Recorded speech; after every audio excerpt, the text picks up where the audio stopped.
We all want to write better test automation. We all want to write faster test automation. But what if I told you you were trying to optimize the wrong thing? What if I told you that by trying to write tests faster, to focus on getting more and more tests out the door, you are actually causing yourself to slow down?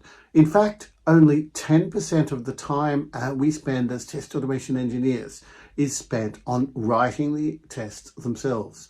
The vast majority, 60–70%, is spent on maintaining and updating them. So if you want to optimize your process, if you want to get to the point where you can comfortably automate in sprint, and that's what you should be trying to do, then you want to focus on writing tests that are easy to maintain and easy to scale, not tests that are easy to write initially. So if you can write a test really quickly, that's great. If you can write a test so that next time along it's trivial to maintain, that's even better. If you can write code so that adding new scenarios requires no extra code at all, then that's the ideal. So switch your thinking around. Don't think about how can I write my tests faster.